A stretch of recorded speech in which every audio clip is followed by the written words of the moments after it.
sports fans, this is Robert with WTP Sports Dudes here live for another edition of Talking Sports Sunday, talking some pro sports all-star games, some college basketball recap from the last few days and more. Thank you for tuning in. I'm here this morning with my man, One Take Zaya. He's in the building, y'all. How you feeling this morning? I'm good. What's up with y'all? Y'all doing all right? Doing good, man. Doing good. Good to see you live on the stream, my brother. Yeah. Good Yes, sir. Good to be back. Yes, sir. We also got our man SEC Sean in the building with us this morning. How you feeling? I see you got that A&M hat on your head. Got to. Plus, I was hoping, anytime Zay is going to be on here, I got to wear this hat because he always tells me how ugly it is. So I'm thinking maybe if he see it more times over and over and over, he'll just come around and be like, all right, cool. But so, yeah, I got my A&M hat on, got my NASCAR shirt on. We ready to roll, man. It's a good time of the year for us. Let's get this thing rolling. All right. So they moved the race to, I guess, tomorrow. Is that right? Yeah, I didn't get full notification on the schedule change till like later in the day yesterday, so I just waited and I figured I'd go live, around 1 or 2 o'clock today, real quick. Probably be a little short, and just kind of update the schedule so everybody knows what channels and what times and things like that for tomorrow. So. Do you think fans will stick around, or some of them probably will have to get back to their regular life? I'm not 100% sure. That the difference is what NASCAR will do, and I mentioned this on the last podcast too, is when you had mentioned about weather, is if a lot of people can't stick around that bought tickets, NASCAR will just open the stadium up for free and let people just come in and watch. And that's a typical with a NASCAR event that gets rained out or postponed or moved or whatever the case. So I don't know. Being at this state, this racetrack is technically in Winston-Salem, and it's actually a Division III football team. So there's a college and a subdivision all right there. So they may get a good amount of foot traffic coming in. So, but again, it's just an exhibition race, so it doesn't really matter for anything. So if it's nobody, they're still going to do it. Yeah, that'll be dope. That'll be dope. Well, let's get into some of these questions we got in the chat real quick. Before we do that, let me jump into our Sunday morning Sean story time, if you don't mind. Yeah, go ahead. Okay. So I got this buddy of mine, older gentleman, 65-ish. He went out one night. He was, divorced, whatever. He ain't just chilling. He went out and have a couple beers after work. No big deal, sitting there, just drinking a couple beers. And all of a sudden, this gorgeous woman walks in, drop dead. He stays there, doesn't do nothing, but he can't help. He keeps looking at her because he's enamored with this woman.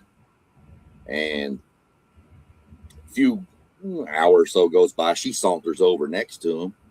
She said, I noticed you're looking at me. If you like what you see, for $100, I'll do anything you want. She said, but there's a condition to it. You only get 3 words to tell me what you want. He said he sat there for a little bit, took a couple more sips of his beer, and he eventually thought, I'm never going to get this opportunity again with a woman that looks like that. So he reached in, pulled out $10 bills and handed it to her. She said, that's the first half. What's your 3 words?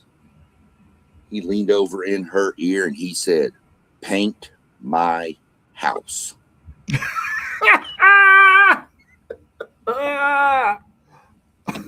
Oh my God.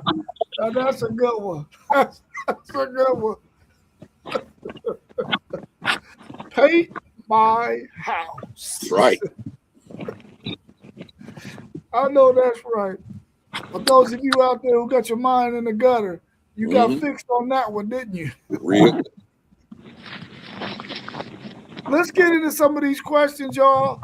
Have all-star events lost their luster across all pro sports or just certain ones? I think it's all of them.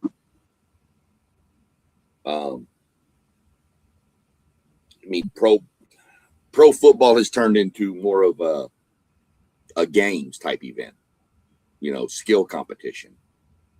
Even the game itself is now flag football, which I see your question further up. We'll get into that, I'm sure, in a little bit. But the basketball game is just, we talked about this the other day, it's nothing. I mean, there's nothing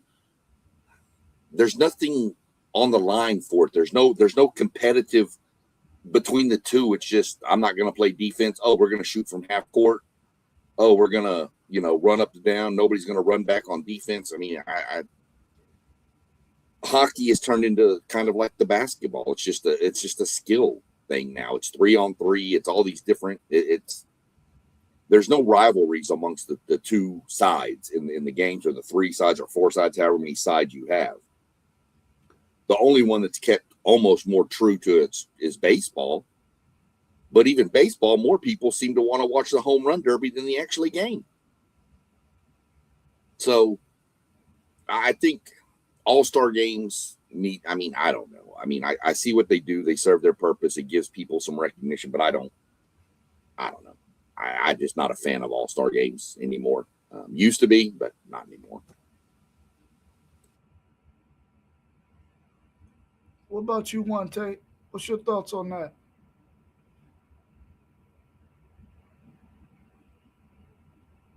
He might have got tied up. I think definitely football and basketball has definitely lost its luster because of the way the game is actually played. It's not a whole lot of defense being played. A lot of guys seem like they're not interested in it.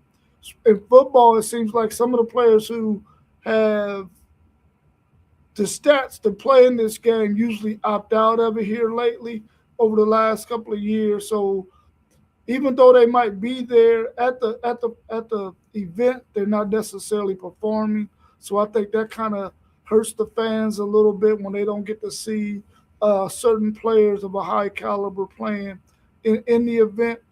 Basketball, as we all noticed, they don't play a lot of defense in that game. They're trying to see how high they can get the score up. It seems like even if they did do that in the fourth quarter, if they played a little bit harder defense, maybe that would make the game a little bit better. And then some of their festivities, events that they have aren't the greatest. I would like to see them try to do something else with it. Maybe put something in there where they can have some of these high-flying guys get in the dunk competition to bring that aspect of the event back. As far as baseball is concerned, it's basically just a home run derby and then the game itself. I don't know how many players they get to play in that game, but it seems like once the main guys are not playing in the game, like say if they play the first two innings, it's almost like that game gets a little bit boring as well. I've never watched a hockey all-star game, so I don't really know how that goes. What's your take on that, One Take? Man, I ain't watched all-star nothing probably in like 6-7 years.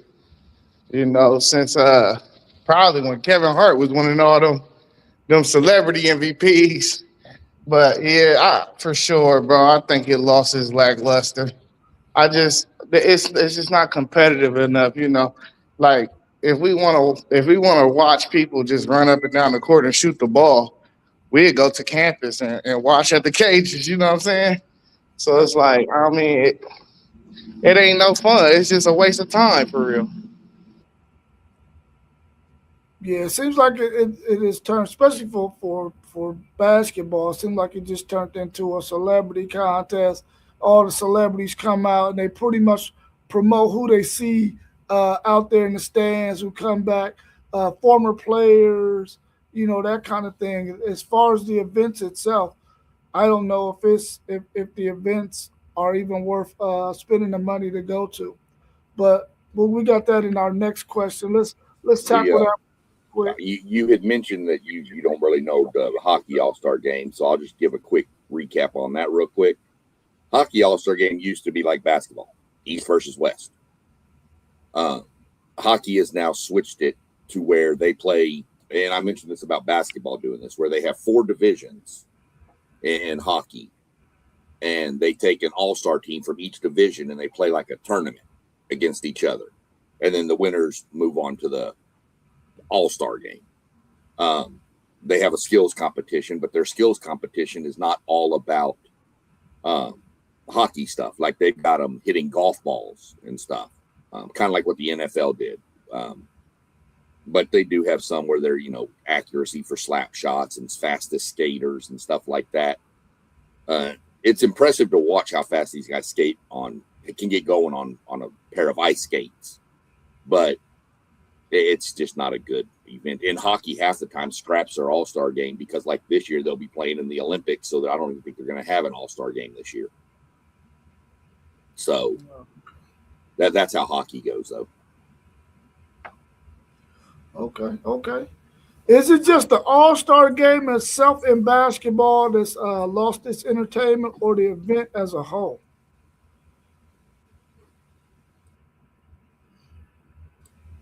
I think it's the event as a whole. Sorry, I didn't know if Zay was going to jump real quick. I was going to let him go first, but I didn't know if he was busy.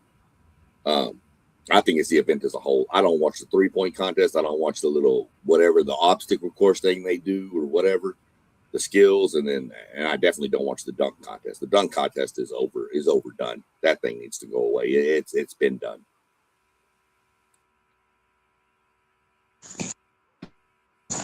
Yeah, it's the whole event, man.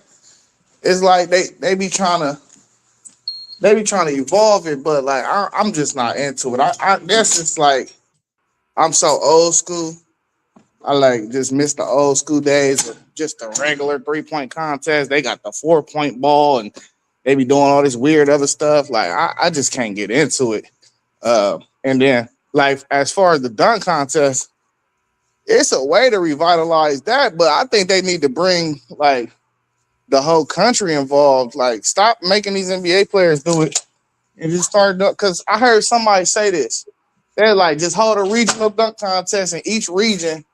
And then whoever advanced the All-Star weekend, being the All-Star, like you got some street guys that's out here that can jump.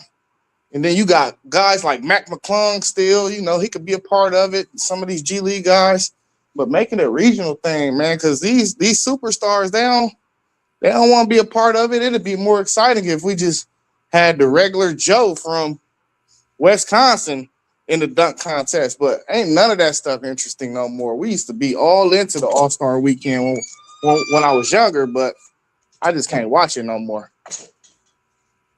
Yeah, I like that point that you made about bringing in some other people from, because they have dunk competitions all over the country, man, and you get to watch some of these things on YouTube, and you like, goodness gracious, this dude just did that. And so I think that would be a good way for them to at least get the dunk contest back involved. I know that whenever you watch the basketball weekend, the All-Star weekend, the celebrity game used to be kind of popular to see some of your celebrities that you really, really like playing out there on the court. I would like to see, I don't know if it'll ever happen, but bring back some of those older NBA players who play in the Big Three. With the league that Ice Cube got, maybe have that as part of it. I don't know, but they need to do something to get this entertainment value up in the All-Star game in the NBA. Because right now, for me, I don't watch it either. But what I will do is I'll go and find some clips of it on YouTube and watch those little clips, so I don't have to waste a whole lot of my time watching the whole entire event. Hey, now that's an event that I would want to attend. I just don't want to watch it on TV. Yeah, I feel you on that. Our next question we got in the chat is the risk of injury. That says injury. I think I should have put injury. May be a factor. Why the NFL Pro Bowl has lost its value? What are your thoughts? Is it because the players don't want to get injured in that game? Is that why it has lost some of its value? Well, it's more of a 7-on-7 thing anyway right now, and like a whole bunch of skills competition. So um, even that game, like people want to see brutality. The NFL is a brutal sport. That's the main reason why that done fell off too, because we ain't even getting real football. We don't want to watch 7-on-7. You know what I mean? Like we watching flag football. Like what we doing?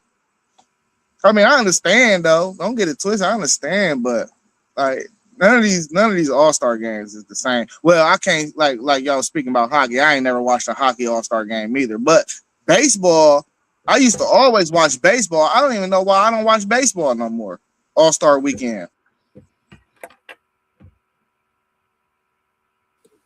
Well, 100% with Zay on this one. I mean, injuries, that's part of it. That's what we used to watch, even go back in the day, and this is going to be a cross of sports, but going back to the baseball All-Star game, Pete Rose rounded third base, running over, was it Ray Fosse, I think, in the All-Star game, and ruined Ray Fosse's career in an All-Star game. So that shows you that back then it was just a different animal.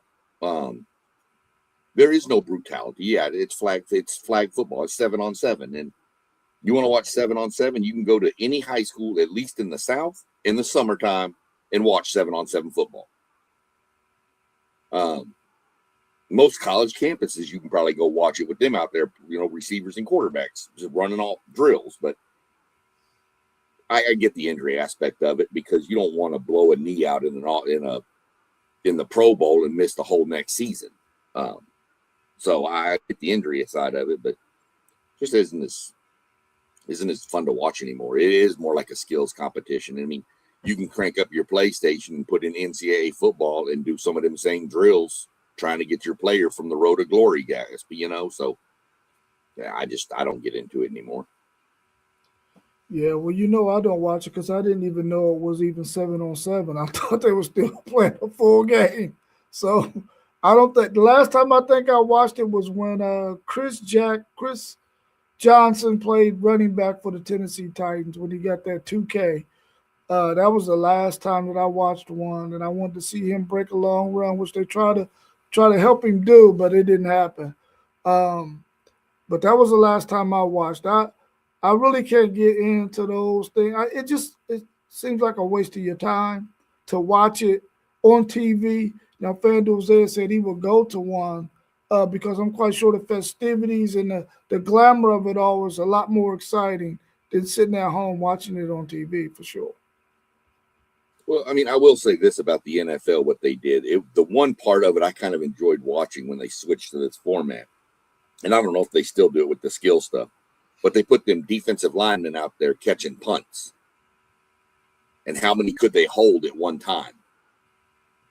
Oh, that was pretty neat. That was pretty neat. You had guys holding like 6 and 7 balls, and they had to keep catching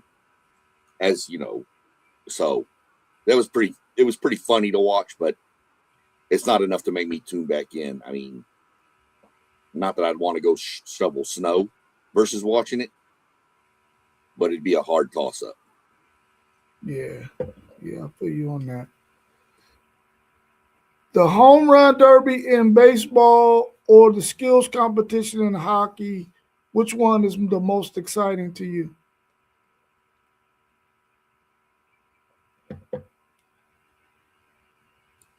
I'll hit this.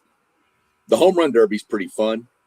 I don't know about Zaya, but I know you, Rob, you can remember back watching in the day where the home run derby was after the season, and it was like a tournament of like the best ones, and they all did it at one field. And you can go back and watch some of these, man. You got like Mickey Mantle versus like all the, Hank Aaron and stuff. You got all these superstars in this thing.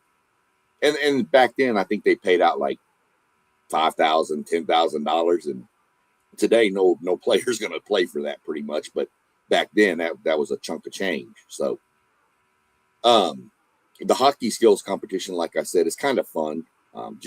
I mean, the pure athleticism to do what they do on a pair of skates. For somebody like me who I probably couldn't walk to my mailbox in a pair of skates. So I think it's pretty impressive, but I like the home run derby. I think it's pretty neat for me. I like, but I do. If you make me choose between the home run derby and the skills competition, I'll watch the skills competition in hockey over the home run derby. Although I will say that year Josh Hamilton went nuts in the Bronx was crazy. Yeah, with the NBA dunk contest losing so much steam over the course of the years, it's kind of like only physics only allows so many dunks. I think that the home run derby is like the number one skills challenge throughout all the sports. It's something super incredible about guys hitting 300 or 400-yard balls. I don't care how slow or fast the pitch is.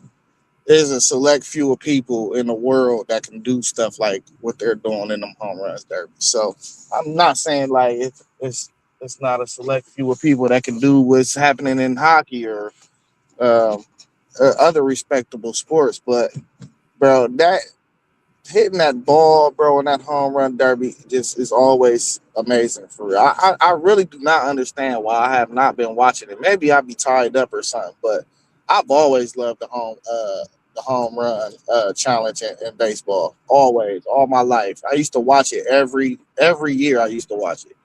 So I'm a little biased on it. And my first sport that I ever started playing was baseball. So I think that's a little biasness too that I got towards that. So I'm going with the home run derby for sure. Yeah, since I've never watched any of the hockey All Star Weekend, I'm gonna have to say home run derby as well. Especially when they in one of those home run friendly stadiums, bro. That ball be flying up out of there, man. And then the commentators will tell you how far they hit these balls, man. And you like 450. What? That is nuts. And so it's definitely the home run derby for me, especially if a guy gets on a run and he's knocking 10, 11, 12 of them out in a row, man. And the pitcher, whoever's pitching the ball to him, got a nice, comfortable groove, and he's found his sweet spot, bro. Man, it could be really, really entertaining to watch. So I'll go with the home run derby over the skills competition in hockey, even though I believe that the skills that it takes to play hockey is probably one of the greatest sports skills there is in any sport, period. Well, if you think about the home run derby like this, and we'll hit all sports real quick because the NFL's gone to this skills thing. The skills thing is set up by the player. The quarterback knows where the targets are and how to throw to them. That's fine. That's on him. In hockey, when they're doing like the accuracy with the hockey pucks, that's on the player. He just, shoots where he has time to set up and aim. In baseball, you're reliant on that pitcher. Every pitch has to be in the zone to where you can hit it that far, or else you're going to top it or hit underneath it if your pitcher's not on. So baseball is the one home run derby that relies on another person on every swing to make the right play. So that adds another element into it. Yeah, for sure, for sure. Would you like to go to an all-star event? If so, which one?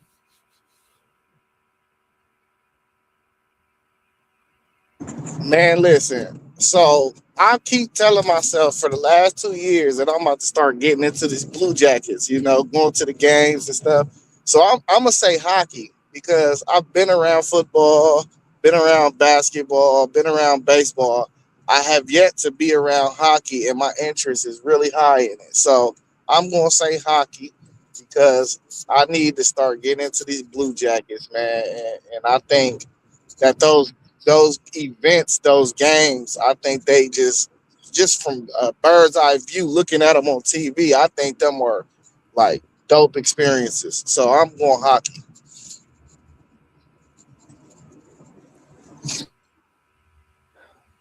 I don't know. That's a tough one. It wouldn't be the NBA. I wouldn't go to that one. Wouldn't go to the NFL. So it'd have to be either hockey or baseball. I'd probably choose baseball. I've been to a lot of hockey games, been to a lot of baseball games too, but I'd probably choose baseball. But I'd want, the whole experience. I want the home run derby, all that stuff, the futures game, everything that's going on. I want the whole experience. If we're doing the whole experience, I'll go to baseball. But yeah, I mean, if you're not into hockey and you've never seen or done a lot with hockey, it's pretty impressive. I can tell you that much. But I'd go baseball. Well, there's something about. I think the game is still in Honolulu, Hawaii. Is that right? Is the Pro Bowl? It's not there anymore. Well, let's scratch the NFL. It's not in Honolulu, so. Hawaii. I think so I'm not going. Doesn't the It's Pro in Bowl Miami somewhere? Doesn't it move around? I don't know. I think the last time I watched it was in Honolulu, Hawaii. So if it's not there, then I'm definitely not picking football. I would only go because it's in Hawaii and that's on my bucket list. So I would want to go there. I really like the baseball experience, man. I've been to a couple of baseball games, and baseball games, man, the environment is lit. I like it. Hockey for me, the reason why I've been hesitant on going to any of the Blue Jackets games here in Columbus is because is it cold in there? My perception is it's cold, and I ain't trying to sit and watch no game in no cold. It's not warm. Yeah, see, that's gonna do it for me. I mean, it's not bad. I mean, you throw on a little hoodie or something and be fine. I mean, when we go, I mean, I got my Dallas Stars jersey, my sweater. I wear that and I'm fine. The worst part, to be honest with you, about a hockey game is walking from the parking garage to the stadium. Like right now, no, not going to do it. That night we went to the Dallas Stars game up here. Bro, I was happy to get in the building because it was warmer. So It's pretty cool in those buildings, though, for sure. I have a nephew that plays hockey, so he plays on these traveling teams and stuff here.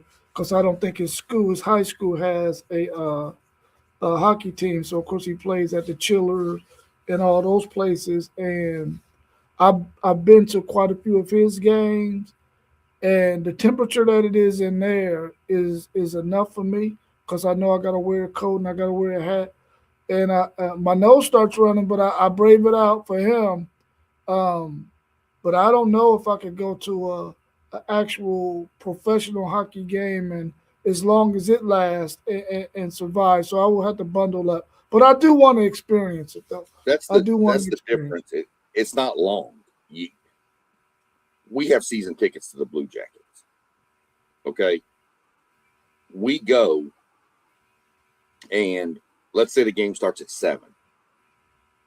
We're normally back home in Polaris from Nationwide Arena 10:30-ish. That's long. That's 3 hours. That's travel. That's from driving, getting out of traffic, and everything. Normally the game's over in about 2 hours. Then you're just dealing with traffic trying to get out.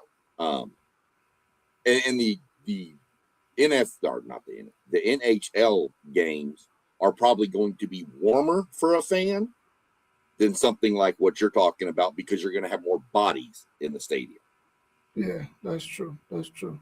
Well, we're gonna have to do a game, man. One of these times when you go on, let me and Zay know. We'll probably try to get some tickets and go. Well, I got some stuff I'm working on for next year because everybody knows I'll be moving. And I still have 1 more year of my contract with the Blue Jackets for season tickets, but I'm going to be down in Arkansas, so I'm just going to wind up giving away tickets next year. So we're going to figure out some sort of little competition, game picks, something to give away tickets. So I'll figure something out to do with that. But I'm not going to drive 12 hours to come to every hockey game. So I know that's right. I know that's right. Yesterday was a good day in college basketball. Some really, really good contests. Really over the last couple of weeks since teams have gotten into their conference play.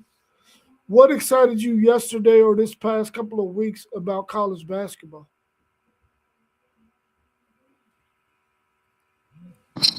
You know, I was most excited about number one, number two projected picks going at it yesterday. And it didn't disappoint me either. Even though I don't know what's going on with Peterson, man. I don't know if he on a minute restriction or what, but he played the whole first half, started the second half, played like 3-4 minutes, and didn't play the rest of the game. Had 18 points in 20-something minutes, though, like 20 minutes, something like that. So I don't know what's going on with him, but they got to figure that out, man. He might get flagged when it comes time to do these physicals for these NBA teams, man. But if he's fully healthy, he the number one pick, bro. It ain't even close to me no more. Like, he proved it yesterday. The Banster, he had a slow start. He got going in the second half, but Kansas really did what they wanted to for real. And if they get Peterson fully healthy and he a full go in the tournament, they gonna be hard to beat, bro. Because they actually know how to play without him because he ain't been there for about 10 games, you know. So I mean, they held on. BYU came back. They was beating them by like 15, 16 points at halftime, but they held on and won by 8. But man, I'm telling you, that dude Peterson, bro, he got it all. He got everything in his bag, bro. It's no weaknesses, none. And it was one point in the game where the Banster was matched up with him, and he went straight at him and got a bucket on him, though. I'm like, it was an NBA move, though. You know, jab step, whoop whoop, get to your spot, pull up, rise up over him, put your shoulders back because he got the length. He knocked it down. I'm just like, man, this dude, he ready right now, bro. But that health is gonna be important. But that's the only game. That game, and I watched Ohio State and Wisconsin. We lost to Wisconsin yesterday, but that was the main game I wanted to see yesterday, and I watched it. And I wasn't disappointed by neither. Richie Saunders for BYU went off yesterday too, though. He gonna be nice in the league too. But that was the main game I was focused on yesterday.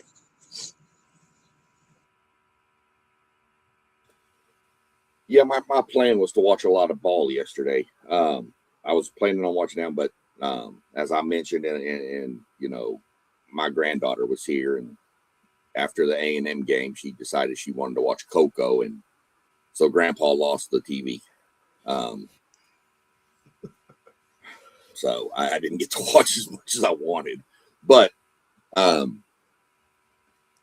kept up with that game on my phone. I think Peterson is on load management after coming back. And I think being up like 15, 16, whatever it was at the half, I think they kind of put him out there in the second half and then wanted him to rest to make sure he is going to be fully healthy, because you're going to need him for a run if you're in the tournament. You can win without him, but it's going to be a lot easier to advance in the tournament with him. So, did catch a little bit of Rob's team up there. Pretty impressive coming back the way they did, down 14 early and come back and win that game by 10, I think. But over the last several weeks, I mean, my attention's fully locked in on my Aggies. They are really, really impressing me. Really excited, like to watch them, like the way they play. So that's really what has excited me the most over the last several weeks. So that's where I am with it. Yeah, it was good to see UCF get that win yesterday over Texas Tech, who have been playing some really good basketball. So hopefully they can refocus and regroup and get back to what they were doing before that loss. Arizona had a little scare in that first half, but of course they did what they needed to do. Seems like Duke is just really, really rolling after that loss that they took to Tech a couple of weeks ago. They're playing some really, really good basketball. I didn't get a chance to catch that Kansas and BYU yesterday. That was a game that I really wanted to get to see. Um, but I'm glad that y'all gave me the things that happened in that game, so now I don't have to go and watch no highlights. Um, but other than that, I think that the basketball game is really starting to pick up. So now we'll be able to tune into it a lot more now that football has really pretty much fizzled down for a bit. So I'm anxious to catch games this during the week and then on the weekend coming up. So I'm excited about what college basketball is looking like right now. It looks like there's about maybe 10, 12 teams who can really make a nice run in the tournament and make this thing really, really interesting down the stretch once that tournament starts in late March, early April.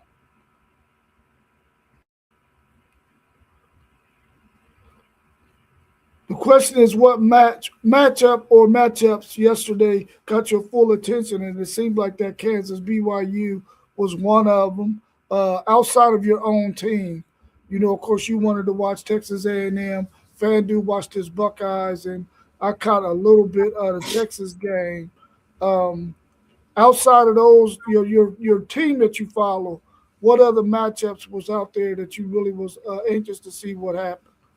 Well, even though it is my team, I was in that game anyway. Is even people, let's say yourself from a Texas fan place or Oklahoma or Florida or whatever, that A&M going on the road to Georgia would have piqued my interest anyway. It's a road test, and that's it's always on the road. And Georgia's a pretty good team.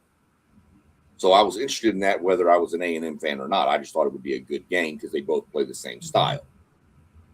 So of course I was matched. But if you made me go other words, I had mentioned yesterday, if you go back and watch when we were talking about teams under the radar, I told everybody, watch that UCF team. Yeah, they can get you, and they got Tech.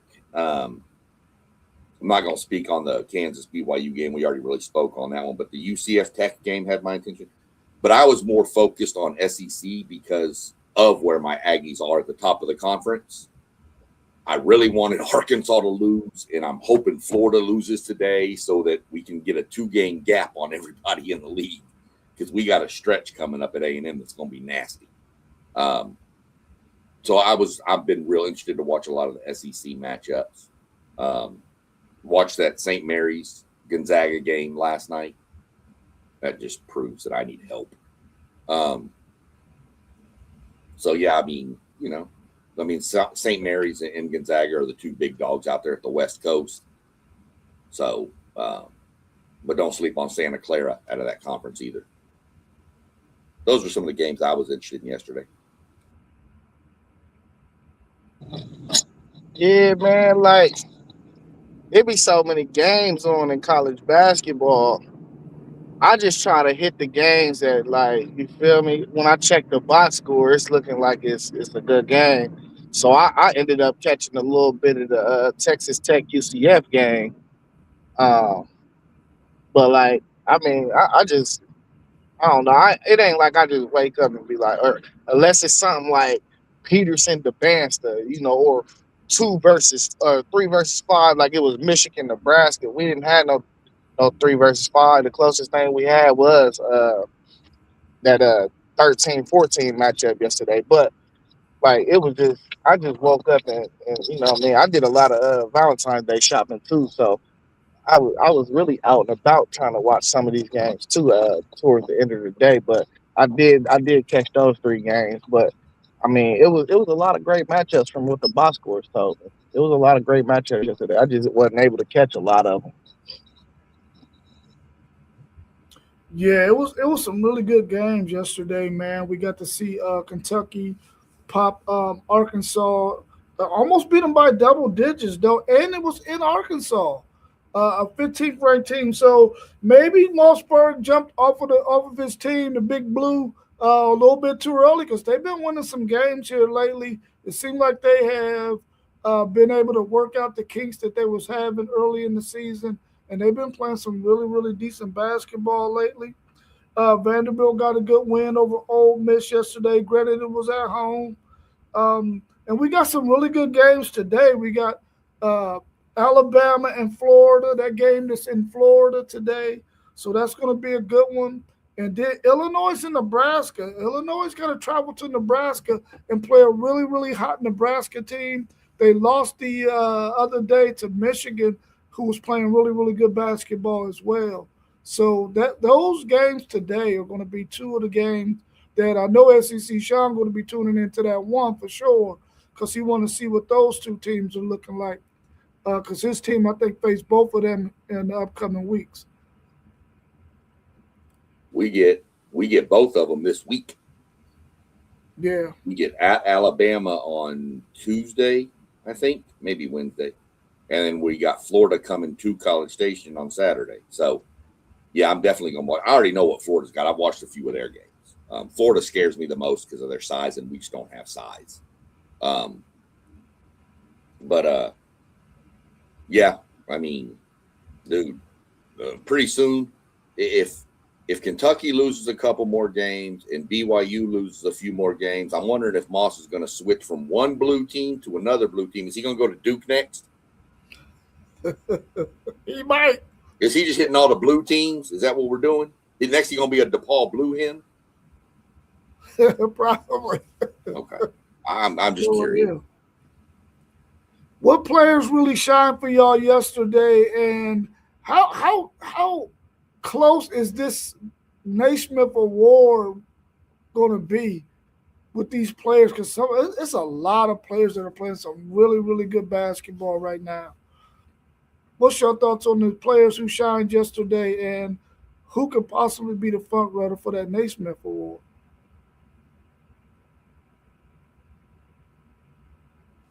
Man, you got. Oh, go ahead, Sean.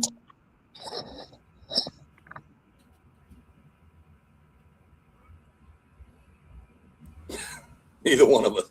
We both gonna let the other go, and then we gonna not do nothing. So you got first. Hit first.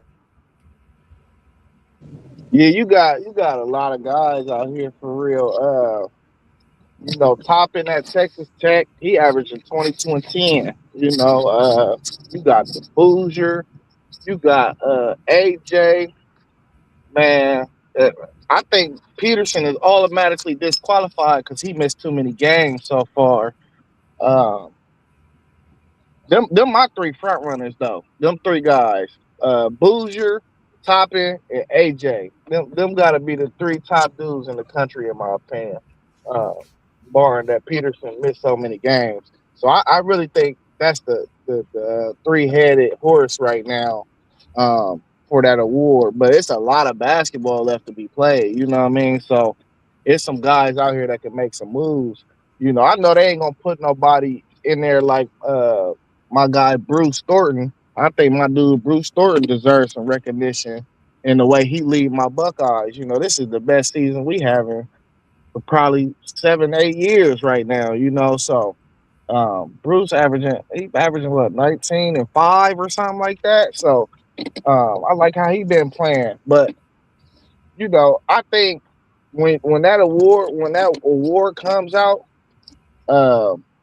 whoever wins that award, I think you gotta combine team success with personal success. I don't think if you're playing for a team that got 11 losses, which Ohio State might be, we might be one of those teams. So I think Bruce Thornton will get disqualified. But I think the that's like an MVP award. To get the MVP, you have to have your team in the upper echelon of teams across the country. I remember back in the day when I watched Curry, at Davidson, and he's one of the few exceptions where it's like, okay, a guy like that could win the award because you watch them schedule teams non-conference and you seen him put up 35 and 40 against these dudes. But I don't think we got nobody else out here like that in this season to where if you're not on the upper echelon team, that you should be in the running for that award, just because how much talent we got out here, especially in the freshman class alone. Like, just some of these freshmen, man. Some of these freshmen is crazy. Like the dude from Illinois, he might be the best point guard that's going to be in the draft, you know? So, but that's my three-headed monster right now. If I had to pick one who will be in the lead, I'm going Boozer, because Boozer is just, he a man amongst boys, bro. He's just a man amongst boys. Yeah, I'm with you on Peterson. I think Peterson is probably, right there. But I also I do agree with I think he's missed too many games to really put himself up there. AJ, of course, is in the mix. You mentioned Toppin. But Boozer, to me, and say what you want, his name has something to do with it. That's going to help him. It's not going to hurt him for sure. But just to throw in a couple of others that I've seen play that seem really, I really like the Keyshawn Hall guy from Auburn. And I really like Tyler Hawk or whatever from Florida. I really like him. Don't think they're in the conversation for the Naismith Award. Definitely in conversation for SEC Player of the Year. But Keyshawn Hall is pretty fun to watch too. So that'd probably be my top 5-ish. But that's just where I am. But I think Boozer's the front runner. Yeah, sometimes I wonder, because Boozer is one of my top ones too, but sometimes I think, well, maybe it's because of the talent that he has around him in comparison to what the other players got around them as far as a team is concerned. I'm glad that you mentioned Thornton, though, Fanduzea, because when you look at him, you think, oh, man, this dude can't play no damn basketball. But then when you watch how important he is to that Ohio State team and what he does, if Mobley could just, if he could just get it all the way right, he could really open things up for Thornton, man. And then, of course, they're playing a true freshman in Bynum who's playing a lot of different positions out there. If those guys could just get draw enough attention away from Thornton could really take over some games because nobody's stopping him from getting in the paint. And he can knock down the three. So I like those picks. I haven't seen Peterson play. Of course, he's been hurt quite a bit. I haven't seen him play yet. I watched AJ play, and I really like his game. But when he play up against a team who has enough defensive talent, can he still carry a team? And we saw him when they played somebody, and they really in the second half really took him out the game. Was it Arizona? They really took him out of the game. Whenever they got athletes who could actually nullify everybody else and then put some bodies on AJ. So I will go with Boozer right now, but there's a lot of guys out there, man, who are having phenomenal seasons who are worthy to be mentioned, and I'm glad that y'all mentioned the ones that y'all did. Anything else y'all want to cover before we wrap up? I'm about to say Kansas did it to AJ yesterday. Every time he thought he was about to drive, it was a super help, a super dig, super help. And he couldn't get nothing going for real early. He started getting going in the second half though, but like they you can tell they was bothering him and frustrating him. How long's that Thornton dude been at Ohio State? I think at least 4 years. I think he's been a 4-year captain for them. I thought that's who that was. That's the kid I can't stand on that team. And not because he's a bad player. I think he's a phenomenal player. But I can remember 2 years ago, we played Ohio State back-to-back home and away. And that little dude, he was killing us. We won both games, but man, he was just a menace.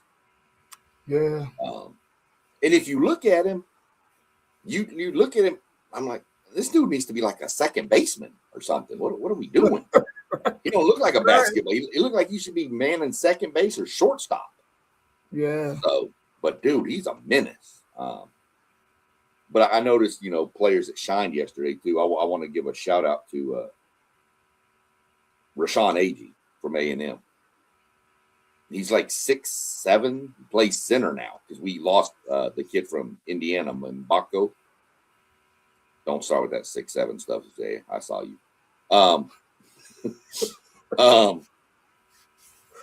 But he's like, I think he's listed at 6'8", to be honest. But anyway, I mean, he went, 19 points, 15 rebounds, 7 assists against Georgia, who has a pretty good front line. So I like the way he's playing, the way he stepped up his game to kind of be a do-all everything. So I really like what I'm seeing out of him. Now, he's going to get real tested coming up with some of this length with Bama and Florida coming in, but we're going to see how he holds up.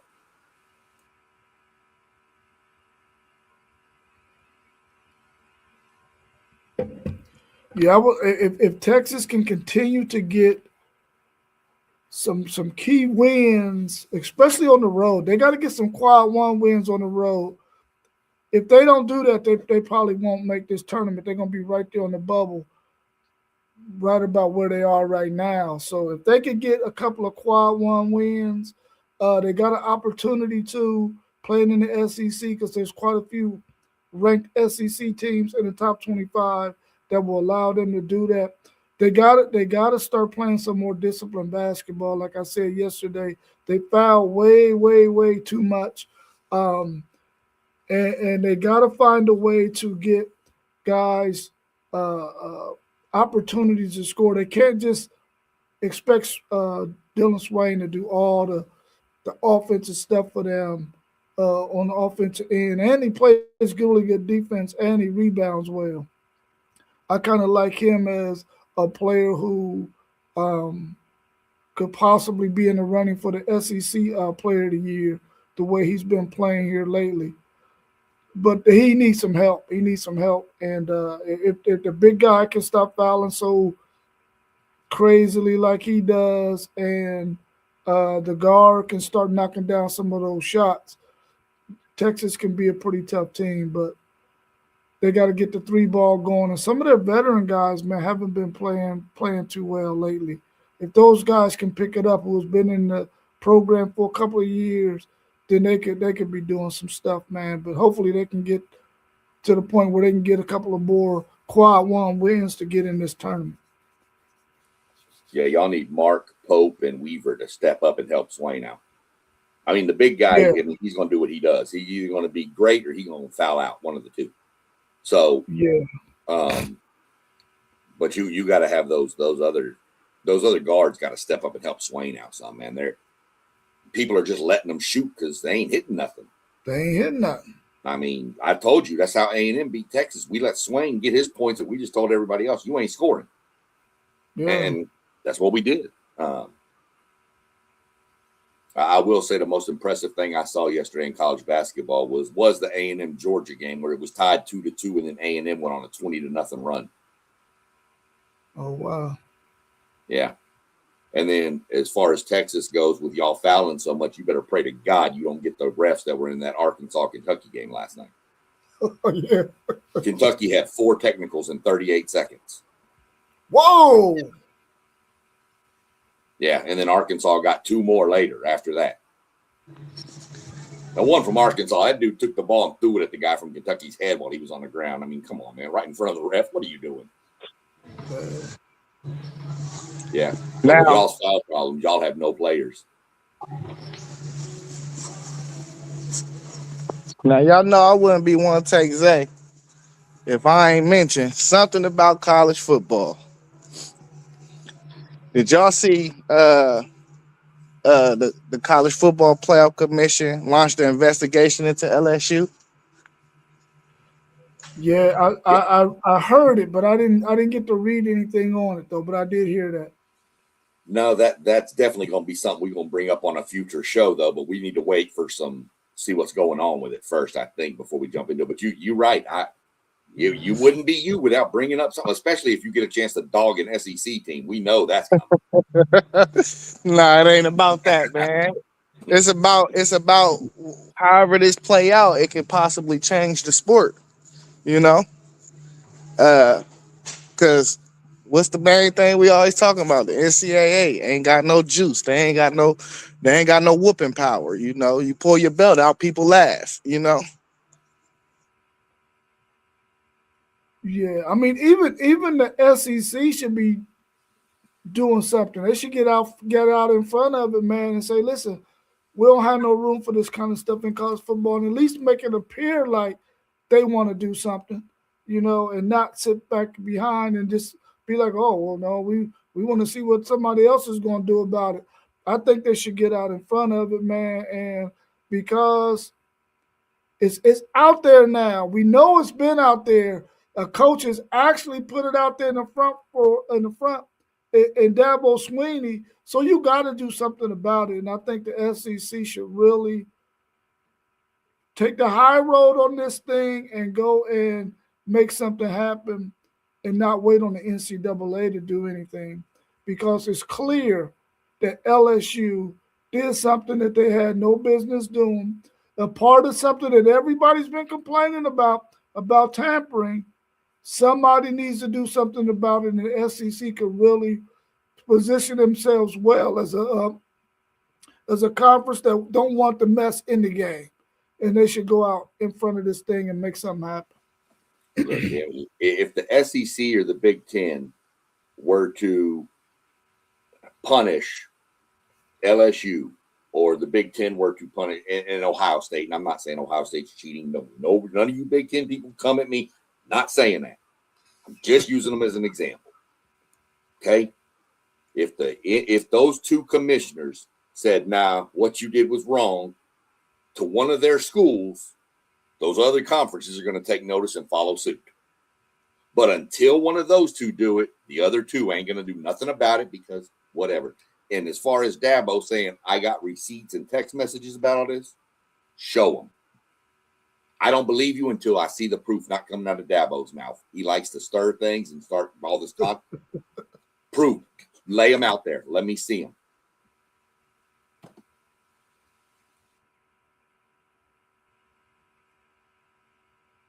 Yeah, what's your thoughts on that? What direction should that thing go, FanDuel? I mean, a one take.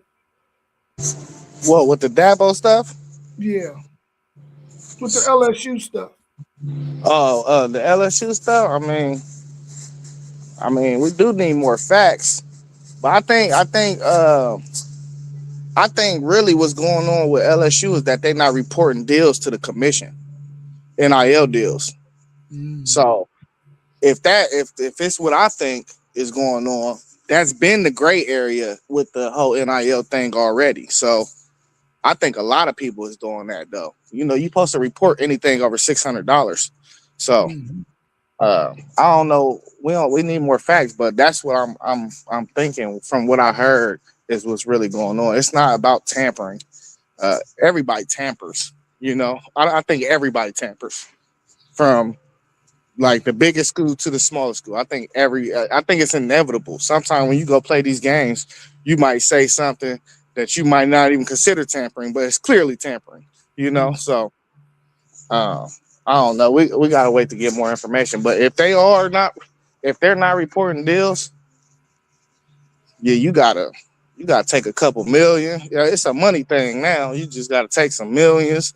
You might tell them, instead of y'all been able to use X amount of dollars this year, y'all can't use this amount. Y'all can't use that amount. Y'all got to use something less than that to build your roster or something. I don't know. But the problem is we don't have no parameters. So yeah, it's not like we got a hard cap or anything. It's really kind of hard to punish anybody in this era. Like a couple million is like candy money, penny candy money, you know? I mean, you're going to take $2 million from LSU, Ohio State, A&M, Texas, Michigan. They're going to be like, okay, cool. You know, we just flushed $2 million last week when when we bought new textbooks. It's whatever. But you want a punishment if they're caught doing something? All these schools that are caught with I'm going to say hard proof that you caught cheating, you're ineligible for the college football playoff for this year. That'll stop it. That'll stop it real quick.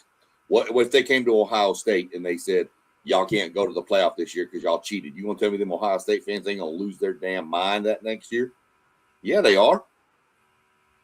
Yeah. Hit them where it hurts. Taking a couple million, or I'm going to take 10 scholarships away. Well, you told me we could have 105, so take 10. I don't care. Whatever. Nah, but you ain't going to the playoff for a year. That'll hurt them. Hey, no, the scholarship thing still hurt, though.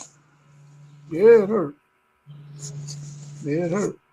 Man, the thing that bothers me, man, is the fact that we got too many brilliant people in this country who follow the game of football at the college level, that we still got all these freaking gray areas when it comes to this NIL, the transfer portal, all of this stuff. Man, there should not be the level of gray areas where we already know coaches are going to live in the gray area. That's what they do. They're going to always try to push the envelope as much as they can until you do something about it. And we should not.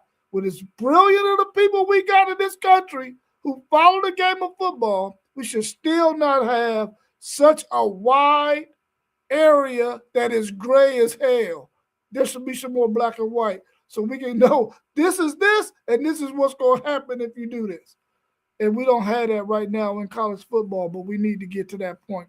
And I think there's been enough time spent that we should be closer to a better product than what we've had over the last 4 or 5 years when it comes to the transfer portal in NIL.